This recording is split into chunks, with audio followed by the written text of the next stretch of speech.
thank you so much for taking time out your day to be here. It is an honor. Dude, one of my favorite streamers out there. I love the content that you put out there. My thing is, you know that I love energy. I'm high energy myself, and you're one that's a high energy person. We just watched one clip of you going crazy on an overtime touchdown bomb. Oh, but was that last night? I think that was last night. Really? That was last night? That might have just happened last night because I had a crazy one where it's like, ah. Yes. And then after that, I'm like, no more head dad tonight. We're re-rolling for us tonight. I'm like, I cannot top that for the rest of the evening. So it's me and this other guy. We were just in a quarterback shootout. Funny story about that. The guy messaged me after the game too, saying how lucky I got and everything. I'm like, yeah, GG's to you too. And then he said, oh, if I would have got the ball, you know, I would have won in overtime. I'm like, yep. And if I had wheels, I'd be a wagon. So you know, what are you gonna do, right? So right. Now I don't know why people can't just take a loss. Like honestly, if I take a loss and it's like legit, like a really good game, I give it to them. Like, you know, dude, good game, whatever. If it's one of those games where they're doing like a cheesy blitz and stuff, then forget you. You know, get out of here. Yep. But nah, if it's a legit good game, back and forth, we can't stop each other. Hey, hats off to you. You're good. You know, it was definitely a good game. Yep. It's also tough to find defense right now in Madden 22. It's in that kind of stage where it's like you could throw it over top, like in that clip. I'm like, I can just ag him and run in for a touchdown. That's the way the game is right now. So we're up to figure something out for defense. But like everything last night was like high scoring games. That's it. You know, so and it's crazy because when it gets like that, and I don't know how you feel when you're playing. When the games are like that, man, I be feeling it. I'm like, oh. And then I just want to like, okay, we're going to take a break. We're going to do some marbles. We're going to breathe. Yes, relax. Yes, exactly. Yep. I +2, I just added that Jamar Chase. Nobody can catch him. He is too damn fast. He's a beast. He was going past everybody. I'm like, get this guy in your squad right now before the next hot receiver comes out, you know, which is, you know, probably days away, you know, like it always is in Madden. But so you got to enjoy those cards while you can, right? Yeah. Nah, so true, especially, oh my goodness, I'm scared to play one of those god squads that already have like the strategy, adding plus whatever speed to him. I think he can get up to a 95 is what I hear, 95 speed. 95 speed if you get 2 of the speed receiver cards, strategy cards, and then if you have a 50 out of 50 Bengals theme team. Yeah, 95 speed, and it's August. Yeah, that's nasty. That's crazy. But can't wait for October when we get 99 speed receivers and cornerbacks. So and then you know, the game just goes nowhere. But okay, we're here for it. It's coming. All right, well, again, welcome. We're gonna go ahead. We're gonna hop into, you know, little retro. We're gonna talk about, you know, you as a kid, and then we're gonna lead up to Madden, lead up to streaming, everything like that. But how was the family life? How was everything growing up? What part of town did you grow up to? Oh, you don't have to say the exact part, but you know, how's I grew up in a town in Western New York, you know, so the outside of Buffalo, and it was both my mom and my dad, and I have 3 older sisters. So you know, it was like they had to like share a room, like the whole upstairs was like their room. I got my own room, so I was like, all right, you know, so but I was the youngest of all of them, so yeah, I got they're all 4 years apart, and then me and my 3rd oldest sister were 3 years apart. So it's, you know, it's pretty spread out. So it's but no, family life was good. You know, by the time I was like, I think it was about 8, one of my older sisters moved out. You know, she was off to college and stuff like that. So you know, as is life. And then but no, growing up in a awesome family, all very, very close. You know, so it was a good environment to grow up in. That's awesome. Now, was there ever like a little bit of jealousy that, hey, Retro got his own room and we got to share? Like, did any one of the sisters like, hey, no? Maybe. I don't know. I had my own room. I didn't hear him complain because I could just close the door and nobody was in there. You know? So. Nice. Now, you know, gaming, I know. When did you start gaming? What was the actual age that you can remember? So the first system we had was the old Atari 2600. That's where it started, you know. So you know, playing games like the original Pac-Man, Asteroids, bowling was huge. Combat, oh my gosh, me and my dad used to love playing Combat back and forth. You just had these little pixelated tanks that you would just drive around and they had some boards where like the bullets would like bounce off the walls and then be like bouncing all over the place, you know, and like all of a sudden like it would come up from behind you and get you, you know. So it was just a fun game to play. And then really, I was kind of always like behind in systems. You know, it was just one of those things where it's like I remember on Christmas morning, like all my friends got the Nintendo, and I'm like, Atari. You know, where's mine? But so, you know, I mean, I don't know what the real reasoning is. My mom always said because, you know, if we had, you know, the new system, like we would never see you. I mean, she's probably right, but you know, it's just, okay. So we had a Game Boy growing up. My sister won it in a contest. That's pretty much the only reason we had that. My cousin got a Sega, so I got his Nintendo. Oh. Then, you know, I had a different cousin that got a, you know, PlayStation, so I got a Sega. So I was like always like behind in systems. They passed it down to you, the old system. Yeah. Even I think it was in like 10th grade or something like that. I remember getting a Game Boy Advance actually for Christmas. I was like super hyped about that because it was like a fairly new system. It still was like the handheld one, but you know, it was I don't know. So there was that. But then my senior year of high school, my parents actually did get me the PlayStation 1, which was probably, I'd say about 3 years old at that time, but still like that wasn't where like new systems were coming out every 2 years like they are now, you know. It seems like.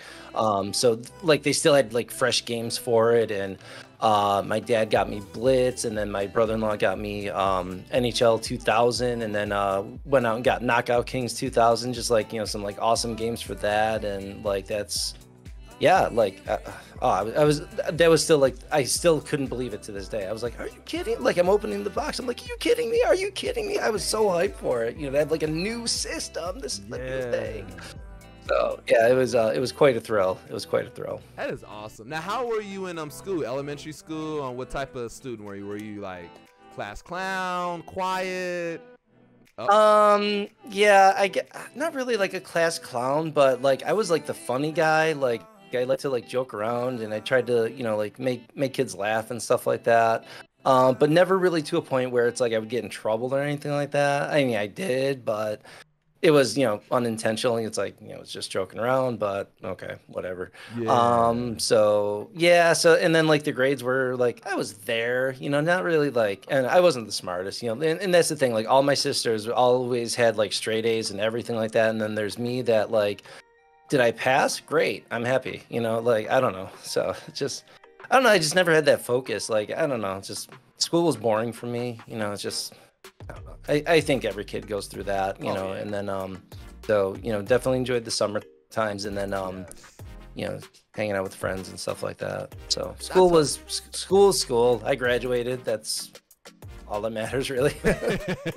Hey, I totally feel you. Like, you know, I kind of just and on time too. On time too. I graduated on time, so that was huge. Yep. Hey, we walked, and that's all that matters. Yes. Yep. Hey, so going to, you know, your name is Retro Yimmy. When did that start? Like, did you have nicknames as a kid, or were you always just Retro, or how did that come about? So the nickname Yimmy I've had for probably about 20 years. So I don't know, it was just something that we started like in college and stuff like that with some of my, you know, like coworkers and stuff at the restaurant I was working at.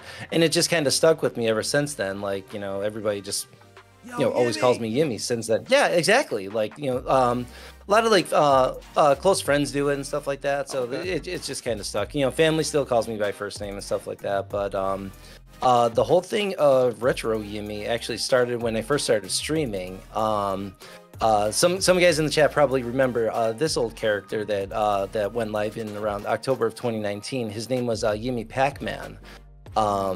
So that was it was like my second Twitch handle. You know, it's like I had the Yimmy325, which is, you know, like my gamer tag. I had that when I first started, and then so I'm like, well, you know, it's like I like Pac-Man, I like old school games, you know, so I switched it to Yimmy Pac-Man. And then one night when I was streaming and I had one person in the chat, like, these do happen, everybody. Anybody that's a young streamer out there, like this thing does happen where you have one person in the chat. Yeah. Like, you know, we all started at that.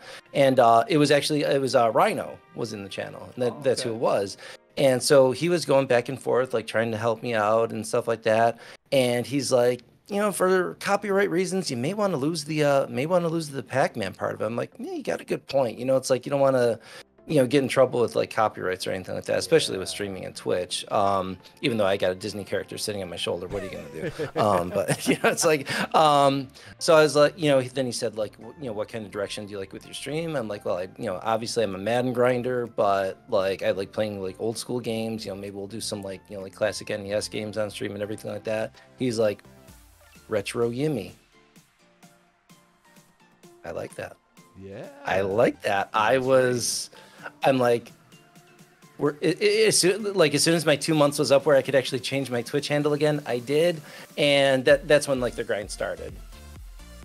That's awesome. So Rhino kind of really helped you out in the beginning. He really did. How big was Rhino? Because I know Rhino has a really good following now, but how was he when he was in your stream? So I think at the time he was actually still on his partner push. This would have been like November of 2019, and I think that's right around when he got partnered. I don't know the specific date when he did, but it was like right around the time. I don't think he was partnered at the time, but he was really, really close to it. So for me to like have a guy like that in my channel was like huge. Like I'm like, this guy's a big deal. Like why is he hanging out with me? Like I don't know, but like he did a lot of things to help me out. He sent me a generic logo to use, to get started, with like a stream starting soon screen and like, not really like overlays, but like the tags that like the things to put in like Twitch, say like, like about me and, subscribe and like all those things. Like he made up a few things of those for me, like just out of left field too. And, actually on my host command, it actually still has that logo. And that's just kind of me being like, don't forget where you started from, kid. It's like I'd like to get a new host one on there, but I'm like, no, I still like to have that logo as part of it because like, it's really how I got started. He didn't have to make like a logo for me. And it was simple. It was just a Y, but I mean, like he went out of the way to help me out, and that really meant a lot. That's awesome. Now, I want to go back just a little bit. What got you into streaming? Like, what made you want to go ahead and just start it? So long before I even started streaming, I was a Twitch viewer. I was, and then it all started with doing the watching like the Good Morning Maddens, and then leading into like other streamers that they would rate at the time, and then them going into other streams and like me starting like follow and sub to like some of these other guys, and I really got into it. And it was to a point where like I would be sitting at work, and sometimes on my phone or my old laptop I'd have like a Twitch stream up and something, and I was like like still like watching, like it was background noise like while I was working and stuff. And my wife actually said, she's like, why don't you do something like that? And I'm like, do what? Like, what are you talking about? She's like, well, you play Madden all day, why don't you get a channel? I'm like, what am I going to talk about? I'm not good at the game. Like, like the guys I watch, like they're all like, either like pro players or almost pro players. Like, I was watching it was actually Buffalo K at the time I was watching. He's going through his coin making methods and everything like that. I'm like, I don't know anything about the game. All I can do is sit there and play. Like, what am I doing? So I don't know. So the first time I actually did hit the go live button, and I was like, let's just try this out. So I downloaded the app on the Xbox and hooked up the, just the headset to the controller. So it was no cam or anything. It was just, like the streaming from the Xbox. And Swain Games was doing Get-A-Golds. He was ripping like Get-A-Golds, and he was doing like PlayStation shares with all of his friends, like they were opening packs and everything like that. And he said, does anybody want to do, like a pack opening or whatever? And I was like, I will, and so Swain Games was my first follower. You never forget your first. And Swain Games was my first follower. It really meant a lot to me there too. Yeah. And so he broadcast like the Twitch live from the live feed from the Xbox of me opening cards, and it was like, wow, it's like it was really cool. Like just just getting started like that. And so yeah, it took like a couple more streams, and then again, like I said, Rhino was involved in the process early on. He said, if you want to take it seriously, you're gonna want to get a capture card, and a webcam, and probably like a decent microphone or whatever. So I've always been one where I try to like make the best out of what I have. Just to see if it works. It's like, I don't want to like invest like in all this stuff and then like turn out like I don't like it or nobody likes me or something like that. So I was like, let me see what I can do. So I bought a capture card. I had to buy a capture card. My old laptop had a camera built into it, and it was crummy as heck. And also the laptop itself was crummy as heck. It's like it would, if I tried to like show a website while I was live, like it would like drop frames and glitch out and all that. Like it was a piece of junk, and it still is a piece of junk, but somehow it still runs. I don't know, but so it's like one of those things where it's like you have to start somewhere, and like let me see where this is going. And obviously, I mean, like I could go through that whole story, but I don't know how much time you got. But yeah, it was just like it was pretty incredible, like how I was able to take that and kind of like upgrade from there. Basically, I was like, what, this thing is going to stick around. This is worth it. I am enjoying this. Let's go, not all in, but let's step it up. You know what I'm saying? Like and that's what we did like right after that. And that's awesome. And it's awesome from everybody out there here, because I know I have a lot of teens in my chat, and you can get kind of frustrated if you get into comparing to other streamers, like, oh, this guy has camera, nice, mic and everything, the ring light and whatever. But, not everyone started off like that. And, to hear your story that, you just had the Xbox, no camera, nothing like that, just plugged in and went to work. And then to see where you are now, getting close to making a partner push of your own, that's a big time testimony to anybody out there that can look at that story and be like, you know what, I can do it. But one key thing that you did was you did network while you were starting off in the beginning stages. You can't just go out there and start streaming, not talking to anyone, not hopping into chats, not, socializing. For you, that was big for you, and that's just awesome to hear. Yeah, I think a lot of the times, like, you'll see somebody like hop into a chat and it's like their first time there, their account was created like 3 days ago, and they're like, oh, I want to get into streaming. It's like, okay, great, but don't let everybody know about that. Like, and yeah, so it's like before I was a streamer, I was a viewer, and I still am a viewer. I really am. Like, I spend a ridiculous amount of time on Twitch because I enjoy all the content. There's so many good streamers out there that I want to hang out with and support. So it's one of those things where it's like you kind of gotta get, and exactly like you said, network. You got to get to know everybody, see what everybody's streaming style is, see what your streaming style would be. See, I don't want to say like what attracts crowds and copy exactly that, because bottom line is you have to be yourself. You really can't try to go in there and be somebody else. Like it's just not going to work. You have to be yourself. So it's like I'm an entertaining, funny guy. I like to entertain. Even like I have guests come over here. Like I try to make sure that they have a good time, and I treat the stream the same way. Like if somebody's coming into my house, like I want to make sure that they enjoy themselves and have a good time, and that's what we do. And then of course you get the occasional trolls that, like, if somebody walked in my house and said, hey, you suck at Madden, okay, I'm gonna kick you out of my house immediately. And that's what happens in any Twitch chat, so it's just one of those things. So it's like if somebody comes in like, hey, what's going on, I'm new to Madden or I'm new to Twitch, I'll introduce myself, say what we do around here. And it's one of those things where I also try to make it seem like if somebody's enjoying where I'm at, or like when I'm live, if I'm going somewhere else and they see that I'm there, I want them to be like, oh, this guy's over here, so this streamer he's watching must be cool too, and then try to like promote other streamers that way too. So it's like if you see me over here, like this is a good guy, stuff like that.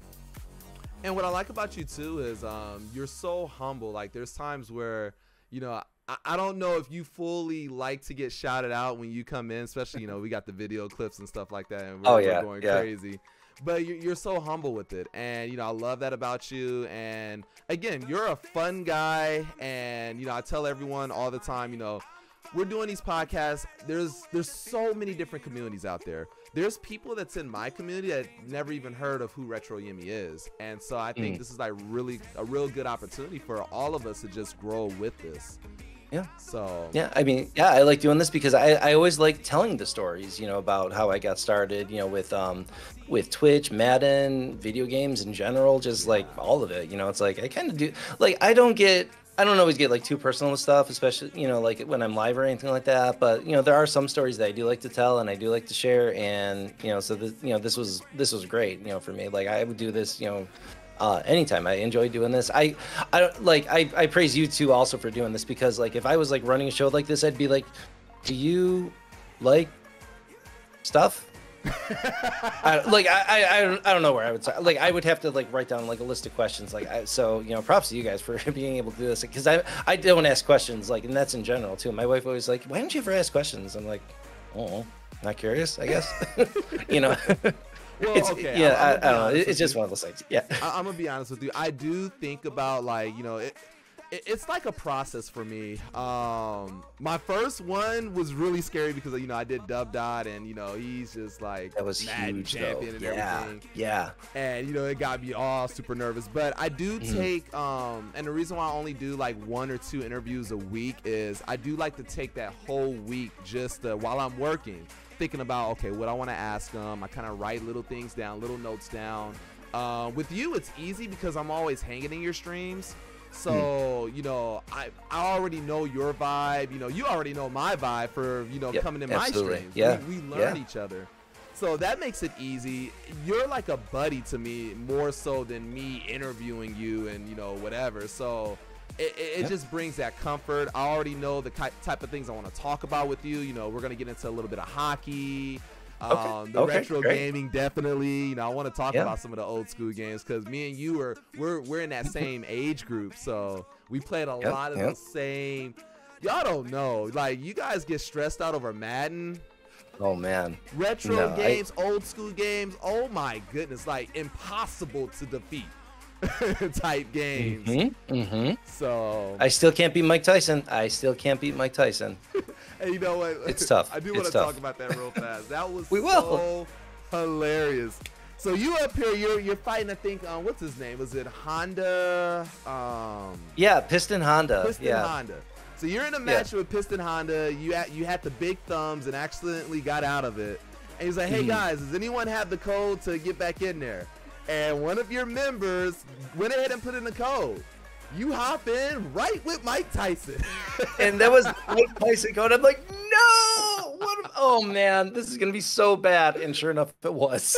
Like, 2 punches and I'm down. Done. Like, couldn't even get nothing in.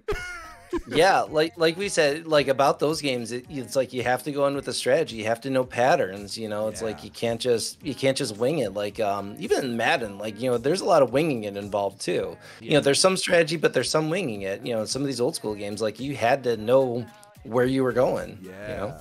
like exactly to a T. Yep. So let's go back. Did you play sports as a child? And what I did. you get into? So growing up, I was baseball and hockey. Loved playing hockey growing up, and still do actually. So what position, by the way? Played a lot of defense growing up. It all started like I would say like when I was around like 6 or 7. You know, the coach asked for volunteers to play defense, and I was one of them. So it was just kind of like one of those. I got comfortable with it. Throughout like middle school, high school, like I always played defense. And were you a goon? Get nasty with it, smudge them on the walls, and don't mess with my teammates or my goalie, or get in my way, or get near me, or okay, maybe I was a little bit of a goon. All right, now that I think about it, I kind of was. But and that's the thing, like, you know, around like 13, 14, like I'm 6'1", so like I had a little bit of a growth spurt at that point. Like I remember looking at the one team photo from like the year before and then the year after. It's like, Jesus, it's like I grew a foot, you know, in between there. Yeah. And it's like one of those where it's like, yeah, it is full contact, you know, and it's weird because like talking to like some of my cousins that have like kids involved in hockey now, and like the way they handle like contact and checking now and everything like that, it's like, it was not like when we were growing up. You know, it was one of those things where like growing up, like you know, it's like the coaches taught, like as soon as we got into like the checking division, they were like, we're going to teach you guys how to check. We're also going to teach you how to take a check, you know? So it's like one of those things, you know, it's like, we're going to teach you like when you fall, how to get up quicker. You know, it's like, we learned like a lot of those basics. And now it's like, I don't think there's a lot of that fundamentals, because a lot of times, like, you don't get into checking until you get into high school, or sometimes like these kids are like 14 years old now facing, you know, like 6 foot, you know, 250 pound, you know, like juniors or seniors that are going to annihilate you, you know? So it's like, it's kind of like, you got to start it with those basics. And we did that in like middle school, like around 11 or 12 is when we started, you know, learning how to check and how to take a check, you know? So it's just, I don't know. So it's changed, but it has changed a lot. Do you think, because for me, you know, basketball has been my thing. And, you know, we learned a lot of fundamentals back in my time, too. But it seems like now it's all about, especially with the AAU circuit, with the traveling teams and different things like that, it's about, for a lot of teams, trying to grab the best players. You know, you'll have teams out there that will take anyone, you know, anyone that signs up or whatever. But they're just trying to just learn certain things to try and win instead of starting off fundamentally. Is it like that in hockey, too? I think it's a little bit like that, yeah. And I saw that going into high school, where it was all about not playing like like our high school. Like, I don't know, I disagreed with this coach on a lot of things, you know, because like again, I played defense. I wasn't a goal scorer or anything like that, and he wanted everybody to be a goal scorer. And I remember like so I didn't even make the team in senior year. I didn't. Yeah. But I wanted to still like support them and everything like that. So I remember going to like their playoff game and everything like that. And the team that they were playing against is destroying them. I'm like, you know why? Because you have 5 forwards out there. You don't have 3 forwards and 2 defensemen. You got 5 forwards out there. That's why you're losing. Yeah. You know, so it was like that, like going into high school, where, you know, it's like they, you know, it was all about win, score goals, and sorry, you know, hockey is a two-way game. You know, basketball is a two-way. Like every sport is a two-way game. Yep. There is offense and there is defense, and you have to be good at both in order to succeed. That's so true, so true. So, I know you still play hockey now. Is it more like an adult league, or how is that? It's an adult league. It's not really like a league. I have done those where, you know, they call it like bar league or beer league, you know, yeah. And yeah, you get teams together, you get stats and everything like that, which is always fun. But now we did just pickup hockey. I've been doing this skate for probably about 10 or 12 years now. It's on Monday nights, late Monday night, 10:30 they start. So I'm not getting home till like 1 a.m. sometimes, and it's just for fun at this point, you know. So it's like so there's probably, when I skate, there's probably still about like 5 or 6 guys that are older than I am, you know, and like can still skate, can still shoot, you know, which is great. But there's also a lot of like younger guys that we play with, you know. So, you know, it's like there's some 20-year-olds that we gotta skate with, and there's sometimes where I'm like, forget this. And then there's also times where like all of a sudden, like I'll still play defense most of the time when we're in pickup, and I'll see like one of these young kids like going up there. So it's like I get like a quick speed burst, then flip around, start skating backwards. I'm like, come on knees, come on ankles, come on knees, come on ankles, you know, like keep up with this guy. And sometimes like I amaze myself where I'm like, oh, the old guy still got it, you know. So it makes me feel good that I can sometimes keep up with these kids. And hey, if I can get one past the goalie every now and then, that I do my little, you know, you got a little dance. I do my little dances when I walk away skating, you know. It's like I still get excited for that, you know. And I think everybody I skate with kind of expects that, because again, they know I'm the guy that jokes around, and you know, it's like I do that on the ice, off the ice, like but there's some nights where, you know, just like in anything, I get frustrated. Like if I'm not playing well, like I'm my worst critic. I'm like, I'm just playing bad right now, and it gets in your head, you get frustrated. Like, you know, it's with any sport, you know. It's like you kind of the whole quicksand effect, you know. You make one mistake and then another, and then you're just sinking. So there has nights where I'm like, you know what, I don't have it tonight, and I get off the ice early, you know. Like we'll, you know, sometimes skate till like quarter to 12 or midnight, and there's some nights where it's like I'm getting off early. I'm like, you know what, I'm gonna have a beer in the locker room, chill, and gonna call it a night, you know. It's just one of those where it's like, but I still like to try my best. It's the only exercise I get, you know. So, you know, still being able to play hockey once a week is really good. And like I said, the knees are holding up and everything. Knock on wood, I've never broken a bone or anything like that. That's good. No missing teeth. No missing teeth. No, and that's another thing. Like I play with some of these guys that either play with just a visor or nothing, and I'm like, I don't know. I like my face. I like my face the way it is. I mean, it ain't perfect, but you know, I can go out in public with this mug and be all right. And all the pearly whites are there. So I wear a full cage, and there have been quite a few times, even playing pickup hockey, where I do say, thank you, cage. You know, it's either a stick comes up too close, a puck comes flying at me. It'll get me in the cage where I'm like, thank you, cage. You know, this is why I wear it, you know. And then I still wear full, like some guys don't wear shoulder pads. I still go, like I go like full gear, and that's also like I also play with no fear then too. Like if somebody's going to like shot, like I'll get in front of him. Like I got pads to protect me, but it seems like it always misses every piece of the pad. You know, there was one time where I caught a puck in the back of the leg. I'm like, I don't have a pad there. Oh no. Okay, let's just walk that off a little bit. So, you know, like I said, never broken anything, bruises, yeah, they happen, but you know, it's and it kind of goes back to like that old school fundamental. Like, you know, I say this often. I'm like, you know, growing up at the time that we did, like we were just built tougher, I think. I don't know. I think we were just built tougher, and I still, you know, like I said, I go full gear, so I play with no fear, and yeah, I still play it and I love it. So, like I said, we're gonna keep going till these knees give out. Yes. So yes. That is so true. And I do have to ask, I know it's just pickup. Does it ever get like serious to where a fight breaks out, or has it happened a few times? It has. The one pickup hockey, it was probably about like 8 or 9 years ago. And my cousin was skating with me at the time, and him and like another guy like started like pushing and shoving, and like this guy went up to like, you know, he grabbed the two hands on the stick and went to slash my cousin. I just came up and I just decked him. I'm like, sorry, no, you know, and it's like we're trying to have fun here. We're, you know, it's just pickup hockey. It's not serious. He's going to intentionally hurt and like not only. I would have done it for anybody on this, but especially my family. No, I'm sorry. So I dropped him. I'm like, sorry, this isn't happening.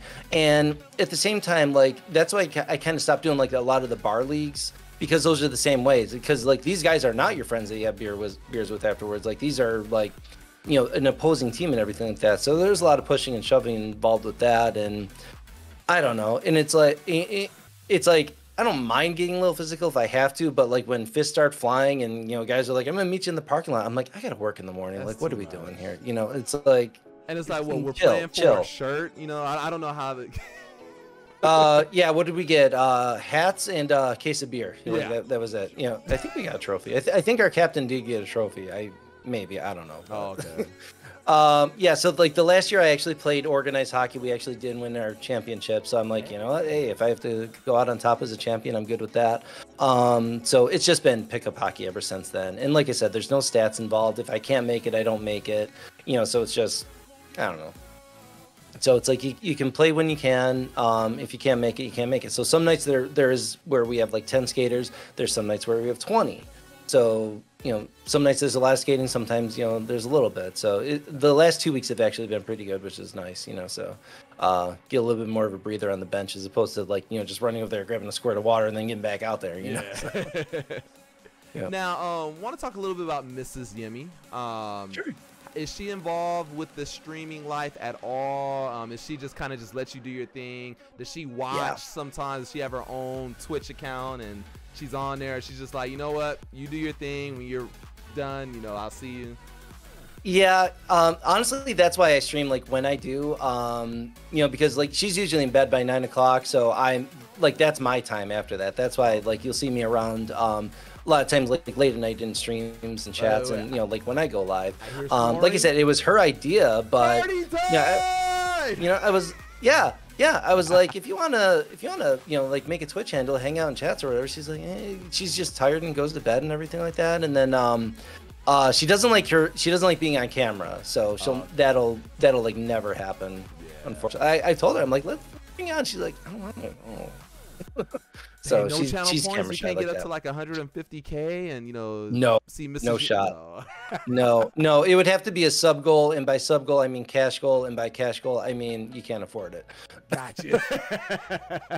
I really don't think so. Maybe someday, but I'm not gonna push her into it or anything like that. She doesn't want to. Yeah. So it's happy fine. wife, happy life. Exactly. So, and that's the thing. So like when she goes to bed, she knows 9 o'clock is my time, you know, for streaming, or, you know, like it's new Madden season. So there's times like I'll play after work and stuff like that. But a lot of times, you know, between like 5 and 9, that's like our time. If she's working, I can sometimes hang out in chats a little bit till she gets home. Then around like 7 o'clock, it's like, okay, I gotta get dinner ready now. And, you know, she's coming home. So you'll see me like a little bit sometimes, like after I work, if she's working, because she's a nurse, so she works those 12-hour days. So Yeah, there's sometimes where it's like she'll be working like a Saturday, Sunday, off Monday, and then Tuesday, Wednesday. So like those are like really, really rough for her. But then she'll be off for like 4 days, you know. And Thursdays like are always like our going out night. She likes to go out on Thursday nights because it's like right before the weekend, you know. So it's not as crowded, and we can still go out and have fun. And it's coming up next week. Don't get this wrong. It's the 25th, whenever the 25th is. But 14 years married. 14 years. Let's go. Congrats on that. That's awesome. Thank you. Yeah. Nice. All right, so let's hop into Madden. When did you start playing? What was your first Madden game? So my first Madden game probably was around, I think it was Madden 02 with Culpepper on the cover. So going into like my whole like history with video games and everything like that, like growing up I was a big Tecmo Bowl guy. Like that's what I like playing. I like playing through the seasons with Super Tecmo Bowl. And yeah, like oh my gosh, the Bills had a stack team. And then even when I went into Sega, like same thing. Like even though there was Maddens on Sega, I once in a while played at my cousin's house a little bit, but it's like it wasn't Tecmo Bowl. I didn't get it. There was so much involved. So I just kept playing Tecmo Bowl on Sega. Like that's just what I stuck with. And then even like when the PlayStation came out, like I said, I was big into NFL Blitz. You know, so I was more into like the arcadey type things when it came to football. You know, like the Tecmo Bowl, the Blitz, and then like I said, I got Madden 02, and I'm like, this is tough. Like I can't do anything. Like I don't know how to play defense. I don't know how to play offense. Like I don't know anything about this game. Then NFL Street came out. I'm like, this is more fun for me now. So I got into NFL Street.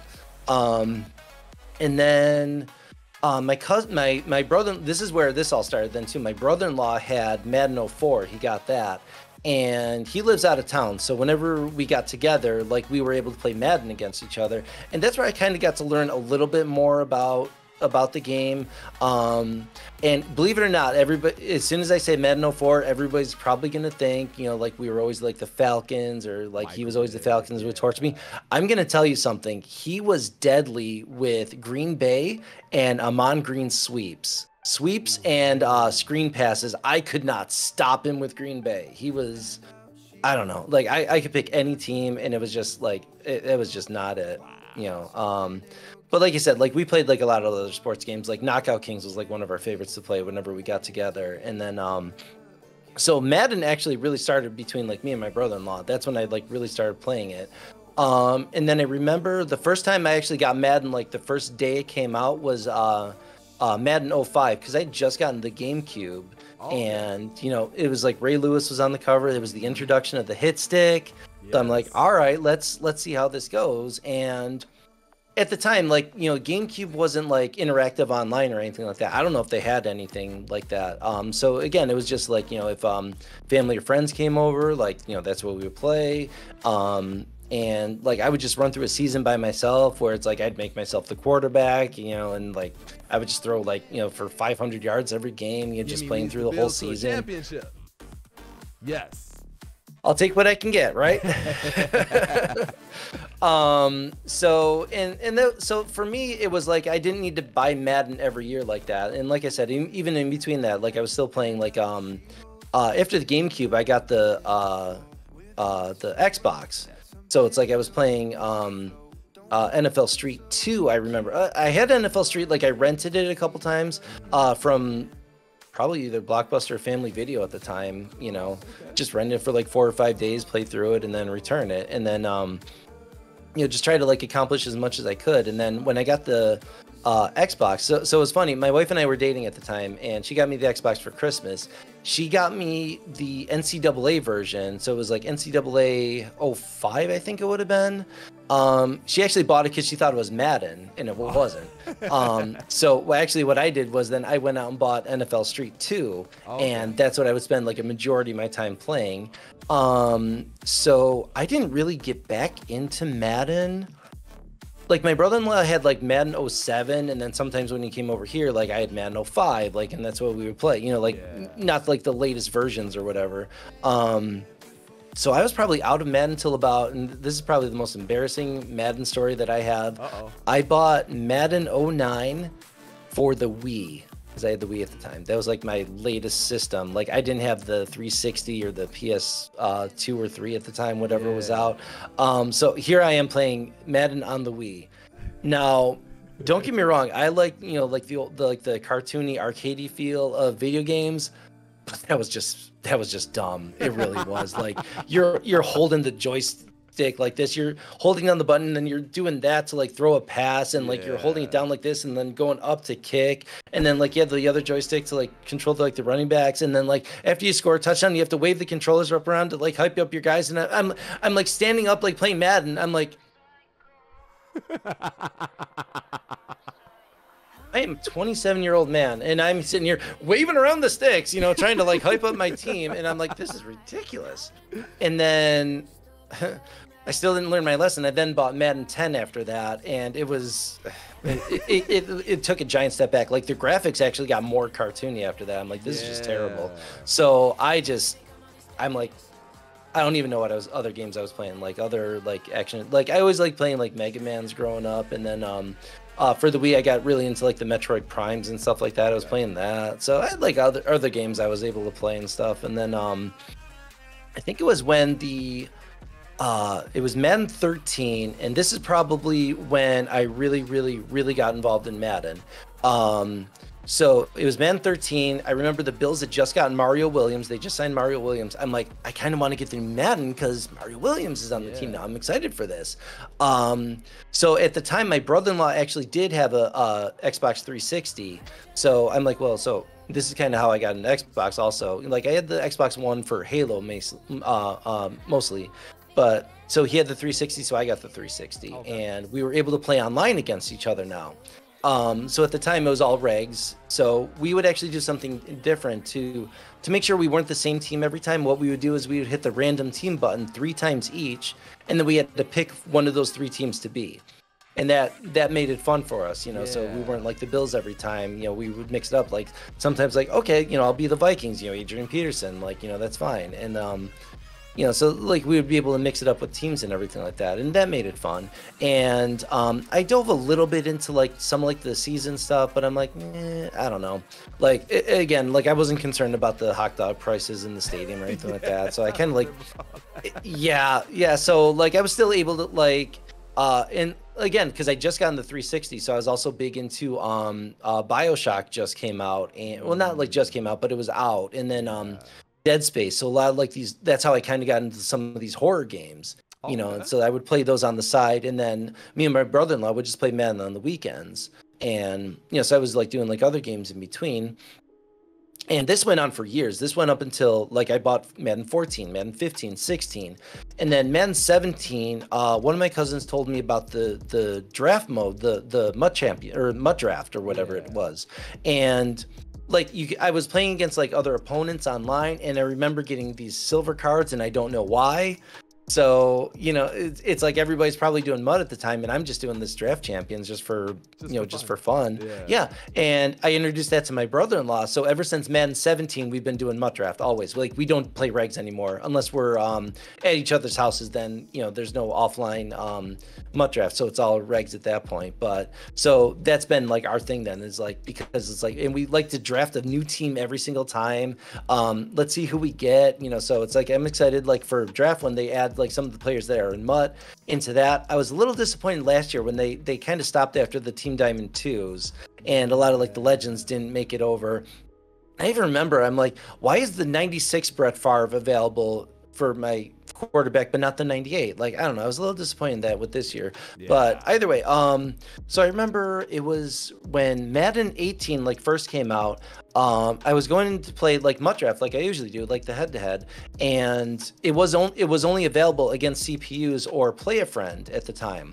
I'm like, well, what am I supposed to do then? You know, so it's like, you know, I got to find like a new mode. I didn't want to do franchise again. Again, like I said, I was kind of over all that, and so I'm like, okay, there's this Ultimate Team. Let me check this out.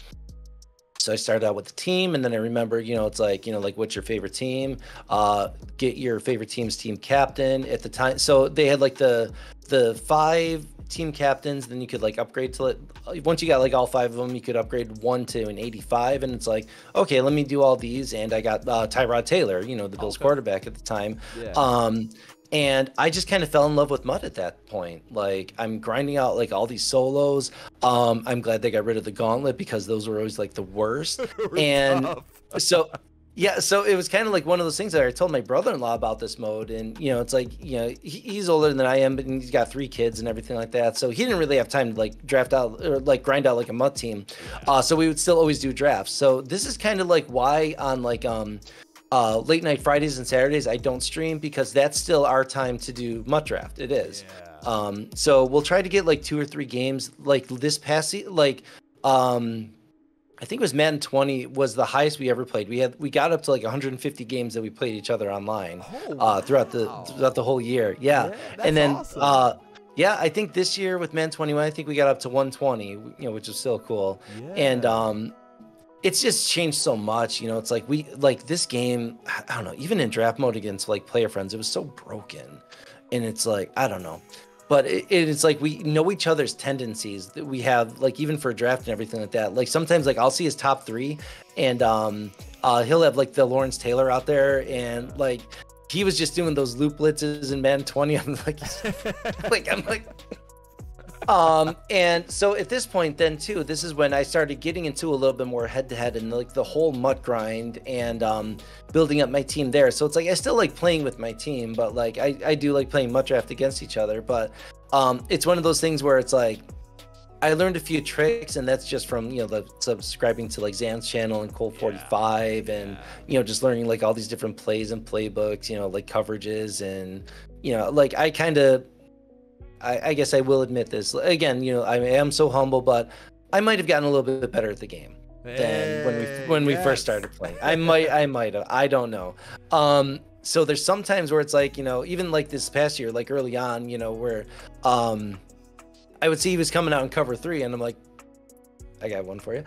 So I would come out with like one of my cover 3 beaters, and which is like totally torture him. And I hear him on the mic. He's like, "So there's nothing I can do to stop that." I'm like, "You got to cover 3. I mean, that'll start." But so, but and there really is still some tricks that he has that I can't stop on offense. Really? And it's one of those things where it's like I'm trying to use a linebacker, but he does these crosses between his tight end and his running back. I have to pick and choose, and sometimes when I'm expecting a crosser, that's when the running back actually goes straight, or he'll do a slant to the like I just get caught out of position. Like he doesn't, like, you'll see his stats, like he could be like 11 for 12 for like 80 yards when we're playing.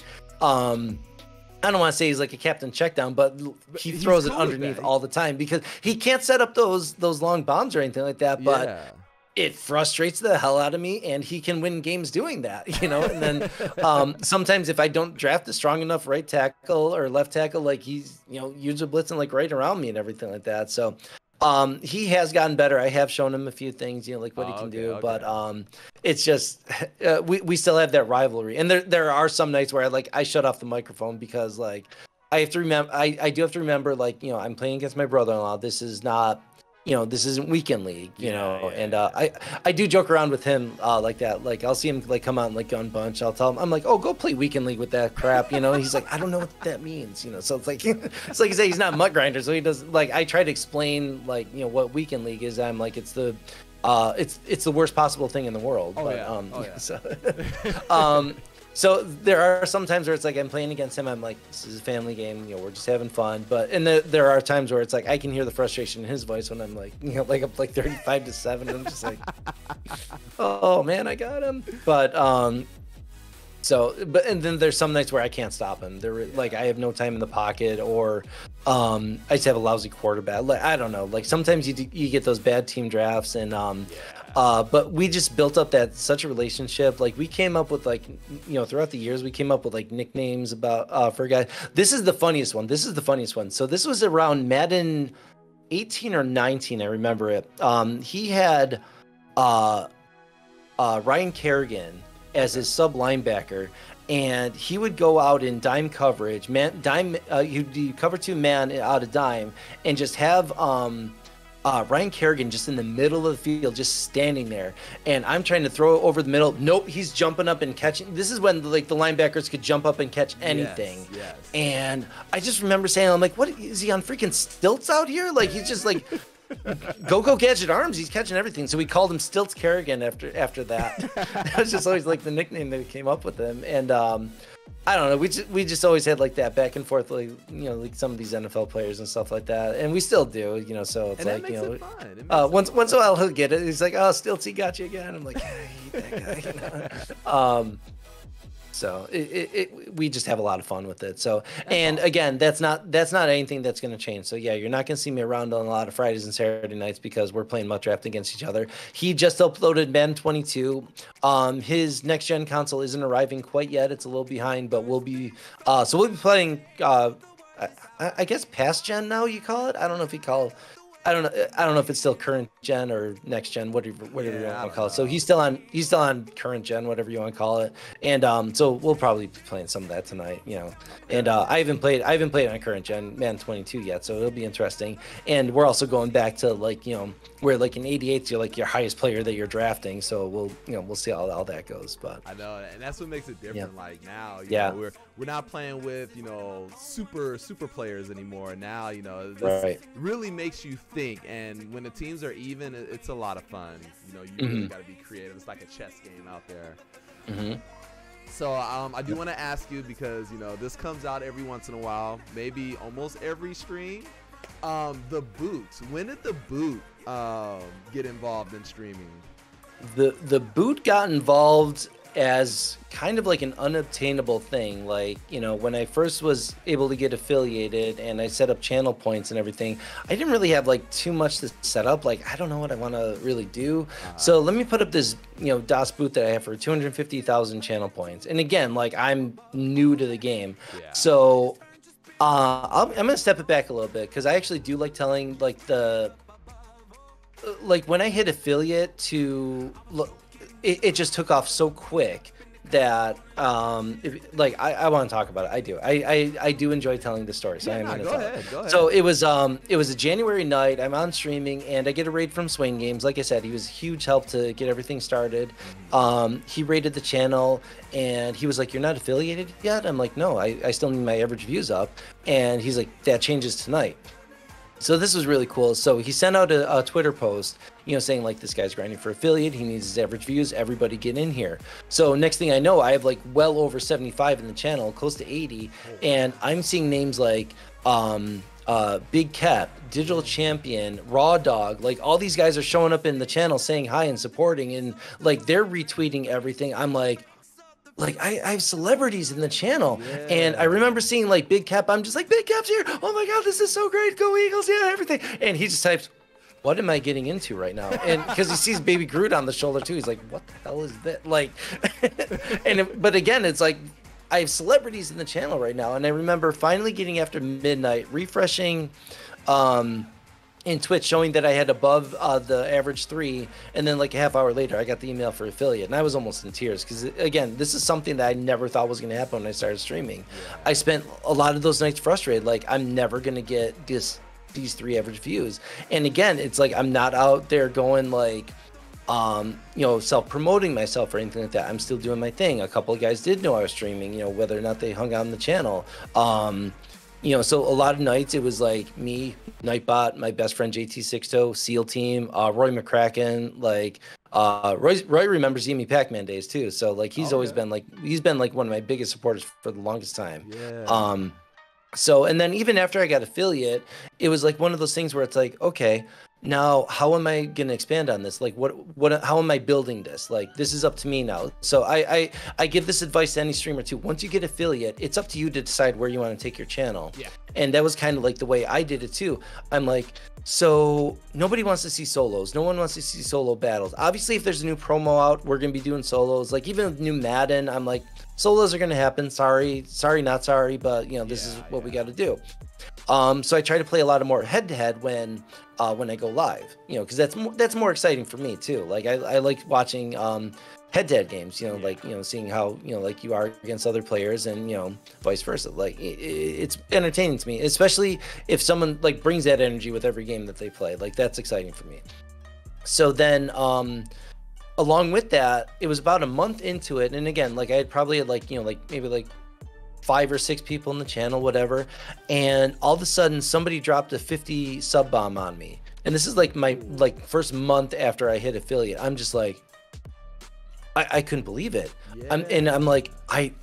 And at the time I was still like learning Twitch etiquette. I'm like, somebody just gifted me 50. Like, do I have to do a giveaway now? Like, I have to give it back, right? Like this, I can't keep this. Like, so like a month later, like it was St. Patrick's Day the following month, and I did a couple of gift card giveaways. I'm like, I have to give it back. Like this is, kind of what I got to do. And then everyone's like, you don't have to give it back. Like this, like you earned it. Like you deserve this. Like enjoy it. I'm like, well, maybe. So I also like to give back to the community then too. So like I said, it kind of started with that, and March of 2020 was a huge month for me streaming wise. It really was, because I remember getting a raid from Swain Games early in the month of March, and I'm going into Weekend League, a Sunday night Weekend League. I go to log into a game, and as soon like this is like 2 minutes after the raid, I get matched up with ScoMo in Weekend League. I'm just like, I'm about to play ScoMo, and everyone's like, holy, like all of a sudden all these like retweets started going out, like this guy's playing ScoMo right now, get in here, show him some love and everything. And there was 3 plays that happened, 3 plays that changed everything. I had a missed tackle on a Wildcat that he ran. I threw a pick 6 on my first drive, and Night Train Lane missed a pick 6 for me. Those were the 3 plays. I ended up losing 24-21. And wow. Again, to play a guy like ScoMo and have it come down to that, I was like super hyped about it. And it's like I'm going into the Xbox, chat to send him like a message, like big fan, his GG's, it's good playing you. He actually came into the Twitch channel then and, hit the follow button, was like, good game, man. It's like, we were just like talking about it. And, so that was like really cool. And then like shortly after that, I get a raid from Zan Madden, and I think it was like a post Madden live thing that he was doing, because he had like 300 people in there. So that was like the biggest crowd that I've ever had. And I'm just like, all of a sudden there's 300 people in here, and I'm thinking at the time, I'm like, why would Zan raid me? Like, this guy's a pro player. Like he's really good at the game. I'm really lousy at the game. What are we doing? And and that's where I kind of learned it's about the streamer, it's not about the gameplay. And he even said that. He's like, if I want to watch, like guys like, Dub or Skimbo, I'll go watch them. I want to see what you're all about. And I actually, this is how much of a fanboy I am. I still have the screenshot from the tweet that he sent out after he rated me. He said, "Get in here now. This is the dude." And like Zan tweeted this out to everybody. I'm just like, I'm doing, like, in that point, I'm like, maybe I am doing something right. And then there was a week later after that. I don't know how many remember this one, but it was a late Sunday night. It's about 3 a.m. I'm exhausted. I'm like just ready to get off. And all of a sudden I see a raid coming in with like 100 people, and I'm reading the name and it says Austin Eckler. I'm like, Austin Eckler. Wait, whoa. And I'm like, Austin Eckler, like the Austin, like Chargers running back Austin Eckler. And all of a sudden he shows up in the chat and says hi. I'm just like, holy crap, like it's actually him. And then and again, this is like the fanboy coming out of me, he's like, oh, this dude is awesome. I'm like, Austin Eckler gonna be awesome. Like I was just like, I was like so excited about it. It was crazy. Oh man, so I was like so hyped about that. And it's like the rest is history. Like at the beginning of April, Rhino sent me a message saying, how would you like to join the OG network? And I'm just like, I don't even know what to say at this point. And it's like, I'm doing something right, and that's kind of where I was able to like take off from there, and it's like, yeah, the rest is history. It was just, that was like, again, like just from going from affiliate, like 2 months before that, to all of a sudden, I'm getting raids from like these big guys, and Austin Eckler's, raiding me, and I get access to join OG Network. Like that was just huge. Awesome. So going back to that question they asked about like 3 hours ago, that's kind of where the boot came into play, is because now channel points are starting to build up. And I forgot one of my good friends actually saved up enough of those points to get said boot. And I'm like, oh crap, I got to do this thing. And it was not easy. The first time I tried it, I had to tap out at the heel. I did. I'm like, I can't do this anymore. I can't do this. So it's actually one of those things where you actually do have to prepare for it. Yeah. Another loyal viewer, Dawes, a huge supporter of the channel, love the guy. He actually was the next one to cash in the 250,000 channel points for it. Awesome. It is since increased. I've had to increase it because a couple guys were like, "I'm there too." I'm like, "All right, we're raising this thing. We need to give it some time." And so like the second time I did it, I'm like, I had a light dinner. I wasn't like drinking beforehand or anything like that. So I was able to actually finish it, and rather quickly too. And it's one of those things where it's like when I put up the channel point, I actually did label it like I drink from Das Boot all night, and I didn't put like the chug on it or anything like that. But I'm like, let me try the chug. And so I don't know if it's like still expected, but I'll do what I can. And that's actually kind of where like the mini boot came into play. So that's for 125,000 channel points now. Like I'll chug out of this mini boot that's like half the size, thankfully. Which is still not easy at the time. It's like, and it's not even just because it's beer. It's because it's like any liquid. Like if you don't know that boot itself is 100 ounces. So that's what, like 8 pints of beer. It's huge. All of that. It's a lot. Man. Yeah. I mean, it could be water, it could be pop, it could be beer, whatever you want. It's not easy to like drink that amount of liquid in a short time. So I was like afterwards, I'm just gonna chill. I was like snacking on like saltine crackers to like ease my stomach, but I was like, I did it, and like that was like a huge accomplishment. And I know a lot of guys are still saving up their channel points, so I have a feeling another boot is gonna be in the future relatively quickly. So it's gotta prepare for it. So it's, and like I said, even like the other night somebody requested like a mini boot, somebody redeemed it, and I'm just like, how am I supposed to do like another one of these big ones? I don't know what's happening. So it's just, I just happen to have the boot. I just put in the kegerator and everything like that. I'm like, oh, now we can fill it up with the boot, and so not the smartest idea, but I mean, we don't set up channel points to for happy things all the time. It's to piss off the streamer a lot of times. And that's one of them. That one pisses me off. Yep. I know you've been starting TikTok. Are you gonna hop into the YouTube game, or are you just kind of focused on TikTok and uploading there? I'm really focused on I'm focused as much as I can be on TikTok right now. Because it's simpler, it's easy, although sometimes it does take like a half hour to put up a little 10-second video. It does. So YouTube, I think, is not going to be in my future anytime soon.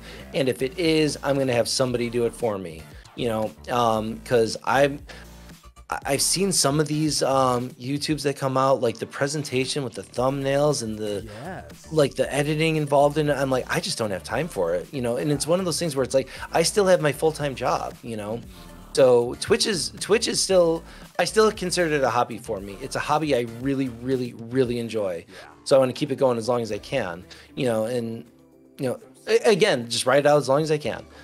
So I don't know if YouTube is going to happen. If I do, somebody else is going to handle it. Even like sometimes doing the TikToks, like I'll have somebody else do the edit for me, and post it, or so I can post it just to, because I don't have time to do it. And that's the thing, like sometimes like I'll get off at stream at 2 in the morning, and it's like, now I got to prepare this TikTok video, so it's like another hour that I spend like after I go live, after I'm done going live. So it's like, it's a lot of work.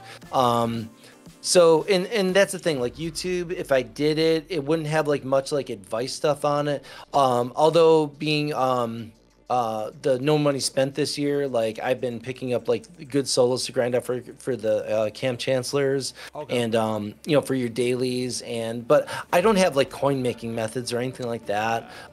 So it's like for the most part, like I can just give out like like a little bit of advice, like how to do these solos, like the order to do your dailies in, because this year you have to do it in a specific order in order to unlock that last one for the 25 first downs. So like it seems like every stream, like I make sure everybody is aware of this. Like, you have to play 3 games, back out, buy a pack, then hop into the solo grind again. You know, get those first downs. Like, so there's, you know, easy challenges to get all that.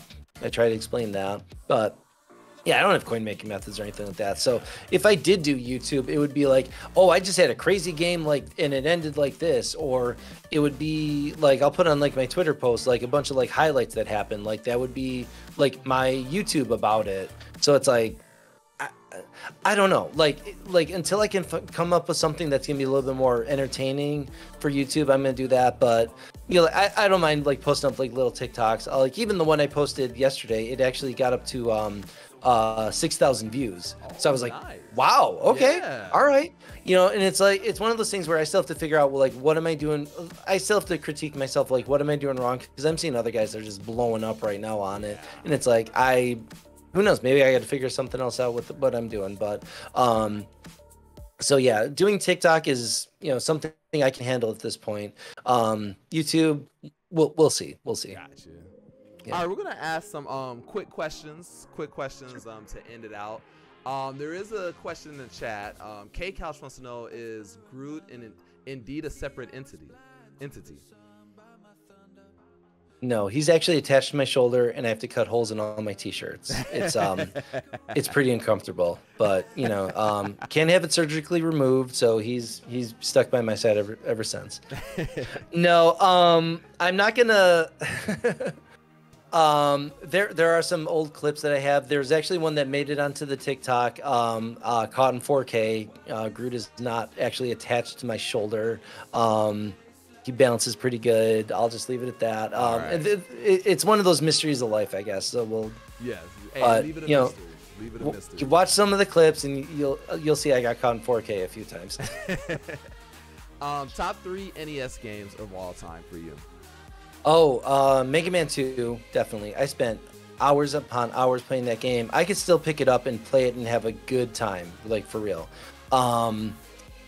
Number 2, I would probably say Tecmo Super Bowl, because, you know, I spent a lot of time playing that as a kid. Okay. And then after that, I would say the original Legend of Zelda. I still like going in every now and then, giving that a run through. I still have the original map that came with the game. Do you remember that? I don't know if you ever played it, but it came with this laminated map that some of the, like, the world was like filled out, some of it wasn't, and I actually like drew in like what stuff is in on some of like the blank parts circled, like, you know, like there's diamonds here, there's, you know, prizes here, don't go in this door. Like, I marked out like stuff on the map, and when I play through it, what I'll do is I'll take a piece of masking tape and I'll put a piece of tape over that block to know I was there during this playthrough. Oh, so every time, like, you know, I'm doing a fresh playthrough, I have to take off all that old tape. And, you know, like, there's nights where, like, I'm sitting there playing on the Switch. My wife's like, why do you have this big thing and the thing of tape next to you? I'm like, don't worry about it. You know,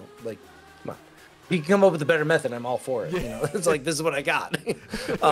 So it's just one of those things. So, nice. Yeah, those would be my top 3, I would say. Okay.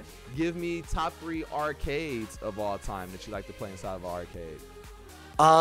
Arcades, I would say Pac-Man's probably number 1. I mean, I have the machine, so I gotta. Yes. Yeah, that's it's an original 81 Midway Pac-Man machine. It's kind of running on fumes. I'd say it's about 90% restored. Still has a few bugs in it, but I mean, you know, it's a 40-year-old machine, but it still runs.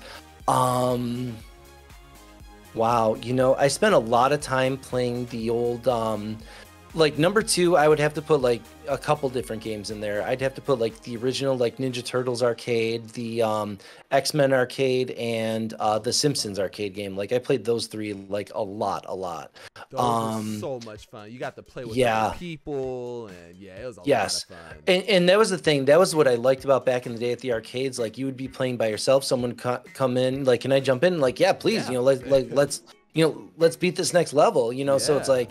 And it was back when, you know, like, that was like live action, like, you know, like play a friend and stuff like that, you know. So, like, you know, wow, number 3 for arcades. So many ties, like Donkey Kong Jr., Space Invaders, Centipede, like there's so many. Like, did you ever get into like some of the car racers, like pole position or? Oh, okay. You know what? I can put a number 3 in there. Road Blasters. I remember the old Road Blasters arcade was a lot of fun. Because that you had the steering wheel, you still had the blasters on the steering wheel, and then you had a pedal underneath. That was your accelerator. Yeah. So that was a cool stand-up arcade game to play. That was a good one. There was one, and you might know the name of it. I had a lot of fun playing. I think it was Off-Road or whatever. It had the steering wheel too. Off-Road? 4 people can play, and you were racing each other. Yeah, Off-Road was one of them. Yeah. There was a lot of them like that. Cruising USA was big. Yeah. That was always a good one. Yeah. And I still like how they do have some of those racing games out there. There were so many good ones. And yeah, so Off-Road, I do remember that one. They had the 4 big machines next to each other. You sit down and you're in your little racing cabinet and like that. Yeah. We got Crazy said Rampage, Southern Bull said Rampage was good. Frogger was always on we had it for the Atari back in the day. I did like playing it. Well, not very good at it, but again, like if I can make it to level 2, I'm happy. Everything past that, it's like okay, now I'm just toast. But yeah, there's so many classic games like and it's one of those things where there's some nights where it's like I'm not streaming and I'm chilling and I'm like next to it I have the multicade next to it and I'm like 8-year-old me would be so mad at myself because I literally have access to over 1,000 games and I don't know what I want to play. 8-year-old me would be so upset at myself. Like, what are you doing? You got all these games and you don't know what to play? Yeah. Play them all. Like one of those things. So yeah, when you have access to all those, it's and once in a while I do like firing them up and just it's exactly. Yep. What's your go-to fast food restaurant and what do you like to order? We don't eat a lot of fast food. I'd probably say it's local here in Buffalo. It's Mighty Taco. It's probably the fast food place we get out more often than anything. Okay. Yeah, I'd say probably after that maybe Wendy's, but not too often. Yeah. The missus likes going to McDonald's during Shamrock Shake season. So yeah, so we'll get a couple of Shamrock Shakes and then we'll split like a 20 chicken McNuggets or something like that. Okay. But Mighty Taco is probably the go-to, and I usually get they have the 3 cheese burrito that I like to get. So it comes with American cheese, nacho cheese, and I think Swiss cheese. And then it comes with salsa, taco beef. I get hot sauce on it then too, and then it's got crumbled up tortilla chips in it. So I'll get 2 of those, and then I'll get a 6-pack of tacos, and that's usually lunch the next day. So it's we'll do that. She'll do the same thing. We'll get stuff for dinner that night, but then also late night tacos or next day tacos. So. Okay, cool. Football. Take the Buffalo Bills stadium out of it. If there was 3 stadiums that you would want to visit, which stadiums would those be? Ooh, stadiums to visit. Honestly, the new Dallas stadium I would like to see. And I don't know if it's still a big deal, but the Arizona stadium, I remember when that first got built, that would be a sight to see. To the toaster box? Yeah, I thought it was cool the way the field comes out and everything like that. I don't know, I think it's cool. It's just that'd be something to see. I'm just saying that because I live out here. Okay. I mean, we drive by it all the time. It looks like a big toaster box to me. No okay, okay. I'll go with that. Okay. Third. I don't know if I really have a third. I never want to go to Boston. I had a friend that went to a Boston game, a Patriots-Bills game. He did not have a fun time. It was a Monday night game. Tom Brady's in his prime, and he was surrounded by Patriots fans. And not only did the Bills lose, but he lost a little dignity that night too. I think it was a rough experience. He said he's I would not recommend it. Not saying all Patriots fans are bad, but apparently the ones he was sitting around were. But it's kind of like that when you go to Cleveland. I've been to a Cleveland game. So it's one of those things where it's I've sat around Browns fans, but they were all cool. Yeah. At the time, the Bills were bad, the Browns were bad. So it's you know, we can't really like smack Battle talk for each the other. worst. But it's one of those things where it's like if you sat in the dog pound section of the Cleveland Stadium and you're an opposing team fan, like they will eat you alive. Like yeah, that's like that with, you know, like a lot of stadiums. I think they have like that like dedicated fan section. Like don't be an opposing team fan there. Yeah. So number 3, I would probably say Lambeau Field, just for again like the nostalgia, the history. Yeah. Yep. Okay, cool. Well, just to let you know, if you ever come out to Arizona and go to a game, you can wear your Buffalo stuff. You will not get heckled or anything. Arizona is one of those weirdest states because we have so many people move in from so many different areas that most of the time their home game is for the other team. So it's crazy. Okay. Yeah, I had a cousin that lived down in Atlanta, and this is when like the Thrashers were there and stuff, and he said like there was never any like home fans there. Like it was always like opposing team fans. And I heard that it was kind of like that with Buffalo and Carolina, because there's a lot of like, you know, like Bills and Buffalo fans in Carolina, so they'd go to a Hurricanes game and like it's all Sabres fans, you know. So it's it can happen. But especially Bills fans, like there is actually like Bills backers like throughout the country. Like you could go to like just about any major city and find a Bills bar there. It's pretty cool. That's awesome. So I've looked up a few. I've been to a few. Like I've gone to Charlotte, North Carolina. There's a couple Bills bars down there. Like you walk in there, there's Bills stuff everywhere, and it's really cool. Yeah, so it's like, oh, I'm at home. Like so, yeah. If I ever moved to Charlotte, I'd be in good company. So. All right, last question. I love to ask this for my guests. You're at a round table. You have 4 empty chairs. Past or present, dead or alive, athlete, actor, whoever, presidents, whoever. Who would you invite to the tables to pick their brain and just to have a chat, maybe have fun, whatever? Probably one. Wow, this is really tough. One of them I would say is Bruce Willis. Like Die Hard is probably like one of my favorite movies of all time, and I liked like The Whole Nine Yards, like some of like the comedies that he did and stuff. So sitting down with Bruce Willis I think would be really, really cool. I'm probably gonna get heckled for this one, and I don't care. Honestly, Weird Al, I think, was somebody I would really, really, really like to have a conversation with. I know not everybody is, but I am a huge Weird Al fan. So, you know, just like the parody songs and everything, like I've had his music for so long, like I don't know, like yeah, even back in those days, and like he's still coming out with stuff that makes me laugh. It's like I would like to have a conversation with this guy, you know. Like it would be really, really cool. I would say another one that, and this is probably like late 90s, early 2000s, I became a huge fan of Dave Chappelle. So, and you know, like watching like some of his stand-up and then some of the interviews, and then when he the whole like leaving Hollywood thing, the story behind that, he just has like so much like intel on like both sides of like every spectrum that I would like really, really, really like to have a conversation with that guy too, just like aspects of life and everything. Wow. And the 4th, that's a tough one, man. I was not prepared for this question at all.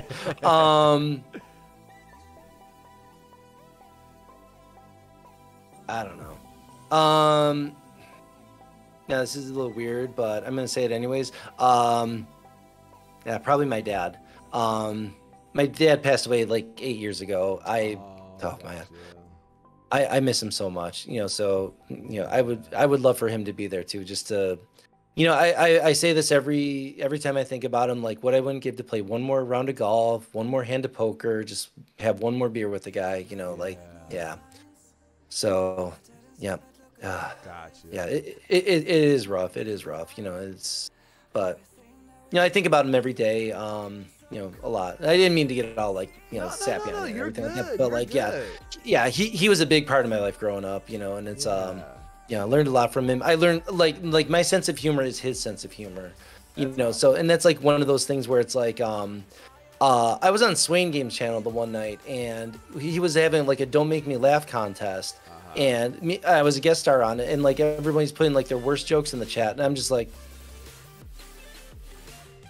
I grew up with my father. Like I've heard like either all these or I've learned to like not laugh at his like goofy jokes. You know, and it's just one of those things where it's like, I just have his sense of humor, and everyone's like, "Man, you have such a straight face." I'm like, I've also played poker with this guy. Like, do you want to do that? Like, you know, like I do have a pretty good poker face at times. Okay, so, okay. Yeah, so. Nice. Well, let me ask you this. I know I said that was the last question, but if I were to interview anyone, who would you like to see me interview next on the show? Honestly, there's a couple of guys actually. A lot of guys, like I said, that I've admired in the Twitch community. One of the biggest ones, and because I see him interview so many others, and is Smee45 actually. You know, he's been around the Twitchverse such a long time, and he's seen it all, been through the ups and downs and everything. He like, you know, just like his perspective of everything Twitch related, I think would be really cool. yeah, so there you go. Yeah, like his Get Sticky, like you know, that's like his thing. And yeah, so like that would be a cool interview. And I don't think I've seen him on any of them, so I'm gonna put this guy out there is Roy McCracken. He's another one that like I don't think anybody's ever interviewed him, you know, and he's another one of those guys that's like is super helpful to the community. Has been with me since day one. And you know, another one I admire, Swain Games, I think, you know, would be a good one. My Twitch twin, I'll call him, Deekster22. You know, he oh god, I love Deekster so much. We became affiliated like right around the same time. So we've been like, you know, like friends ever since then, you know, even before we were affiliated. Like, he's such a good guy. He's such a good guy. He holds the 22 on the East Coast, and I hold the 22 on the West Coast. Right? Yeah, there you go. Both the 22s. That's right. I just thought about that. Yeah. So there you go. Yeah. Okay. Cool. Well, thank you for giving us your time. I know. What, is tonight gonna be a game against your buddy tonight, or are you streaming tonight? Yep. No, I'm not gonna be streaming tonight. Tonight will be a draft game against brother-in-law. If he's ready, so I'll see. You know, I'll check the old phone. He usually has a company over on Friday night, so it's usually maybe around like 11:30 we'll get started. So you know, it's always a late night for me, but you know. And when's the next time you're gonna be streaming, so we can tell everybody? That'll be Sunday night. Sunday night. I always try for 9 p.m. Eastern, but you know, I'm the most unprofessional streamer on Twitch, so I will probably be late. So yeah, every Tuesday, Thursdays, and Sundays at 9 o'clock is when I go live. Tuesday, Thursdays, and Sundays. Awesome. Cool. It was so cool to hear your story, to hear just from you growing up to your love of gamings, and even, you know, for people to learn where you started to where you are now. The schedule that you do have, that you do take time out with your wife, that you take time out with your brother-in-law. This is awesome. It's awesome for people to hear, because I see streamers that will go straight hard 7 days a week and stream 6 hours, 7 hours a day. And, you know, you got to take that time off. It's okay. People are going to be there waiting for you. So, you know, family time is really important. Yeah, I mean, bless anybody that can go streaming like every day of the week. And there's some guys that have full-time jobs and stream every day. I'm like, I don't know how you guys can do it. You know, it's like if I had more time to stream, I obviously would, but you know, with the job, and like I said, you know, and it's family first. It really is. If my wife said like, I don't want you to stream anymore, I would ask why, but I would shut it all down, because you know, if you don't have family, what do you have? You know, so yeah, you know, she plays an important role in my life, you know, so like, you know, she supports me in everything I do. Some nights I get a little bit louder than she would like, you know, she can hear me all the way down in the basement, but it's just one of those things where, yeah, it's always family first, you know. It's like, and that's why like sometimes I am late, because like we're out for dinner or something like that. Sometimes I get home at like 9:30, so it's like, okay, I'm incredibly late, but you know, I was out to dinner with the wife or friends or something like that. So you know, life happens. It does. Life happens. You know, so and then like Monday nights is my hockey night. Fridays and Saturdays is brother-in-law night. So Wednesday nights is really like my only night where I don't have anything going on, and that's when I like really do like to become a Twitch viewer. And sometimes more of a Twitch viewer than chatter, because like I'll hop around from like different stream to different stream. Sometimes I won't say anything, sometimes I will, you know, like pop in and say hi. But yeah, I just want to like, I'll spend like 10 minutes with like each person listening to what they're doing. They'll hop somewhere else and I'll, you know, just keep it going round and round. I'm usually like solo grinding and doing solo battles in the background, or you know, it's just yep. I'm just always trying to support the community, and you know, like so like Wednesday nights are like my night to just kind of relax. And I think everybody does need that night. I know a lot of guys actually do like the whole they'll take a break from all social media 1 day a week. And I think that's really, really good. You know, just like step away from everything. You know, it's like, and there's some guys where it's like I want to talk to them, you know, like off stream or whatever, and it's like, nope, this is their disconnect day, and I respect that. So I won't send a message, you know, or anything like that, and I'll reach out to them the next day. You know, it's never anything like too important. But you know, so it's one of those things where it's like, if you need to take a break, take a break. Take a break. Please. Take a break. Yeah. Don't burn yourself if you out. again, if you don't have your family, mental health, if something's not right, take a break. You know, like if I had to take a night off, I know everybody say take a night off. You deserve it. You know, and we'll see you on the next time. We'll see you when you go live again. So, yeah, it's good to have that. Yeah. That's awesome. Well, thank you again. Want to tell you good luck on the Madden journey, the Madden grind, and good luck on partner. Like, I really would love to see this happen for you this year. Like, let's go strong. You're there. It's so close, and I just want more emotes. Really, like I don't care about any of the other benefits that come with it. I don't even know if there's any other benefits that with it. If Twitch came by and said, like, you know, Yimmy, here's 5 more emote slots for you, I'd be like, great, this is all I want. Like, I'm good, you know. So it's like, but yeah. So I mean, like, there's really nothing. Like, I don't know what else comes with it, but like, I just want more emotes. That's really what it comes down to. You know, it's like, I'm on that grind, and I really appreciate all the support with that. And it's one of those things where it's like, I never really thought I would get to that point. I can't say Madden Live didn't help, because it very much did. And it looks like I'll be part of that again this year, which I'm super excited for. Awesome. Off topic a little bit, the announcement today that they're allowing on launch weekend for other streamers to have drops. I think that is the biggest W in the world. You know, and it's one of those things where it's like, I know some guys who are concerned. It's like, well, it's just launch weekend. I'm like, it's better than no weekend. Like, at least they're putting take this and run with this. You know, and this is like a huge opportunity for everybody. Like, I want to see it in your title. I want to see exclamation point drops in your heading as soon as we're done here. You know, advertise that stuff, man. I see a lot of guys are doing that. Yeah, that it's such a big W. You know, and again, you know, it's one of those things where I know a lot of guys from the channel found me because of Madden Live, and that is huge. So like, you know, it's not one of those things where it's like you want somebody there just because of, you know, like drops or giveaways or anything like that. But if it gives you that exposure and gets people to stay for next time, like, and I have had that, like, I don't care if you don't have drops, like I'm just here for you, you know. So it's a huge growth opportunity for the Madden community. It's so big. Shout out to EA for doing this. This is huge. So anybody out there, you stream Madden, enable your drops. Get it. Let's see the numbers. Let's see it pop in. Yeah, we're here for it. We're all in this together. Let's all grow together. Yes, so true. I want to see our directory, because, you know, you look at GTA up there, Call of Duty up there. Let's get Madden up there too. All of us just work together and just eat together. That'd be awesome. Yeah, it's tough because it's such a US based thing where everything else is international, but you know, the numbers have actually been crazy. When last week Thursday, when the game first started to come out, that was actually like really huge day. Insane. And I see the numbers in the afternoon a lot are like really up there. Early evenings too.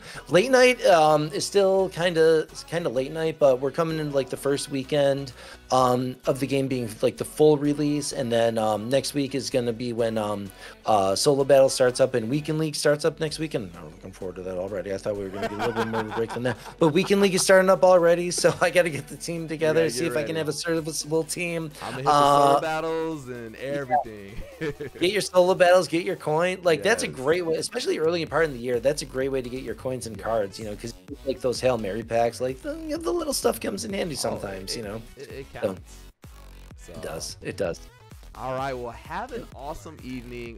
Look forward to seeing you do the again. Same. Maybe I have you on Shocker Showdown one day. That would be awesome. Absolutely. Yeah, I very much enjoyed this. Again, thank you very much, Ro Shocker. I had a great time doing this. You know, thank everybody for the questions and hanging out. You know, this was amazing. Anytime you want me on, please, you know, don't hesitate to ask. Such a good time. Thank you. Have an awesome night. We will see you later. Sunday. You do the same. Yes, sir. We'll be there. All right. Thank you so much. Have a great night. Thank you. You too.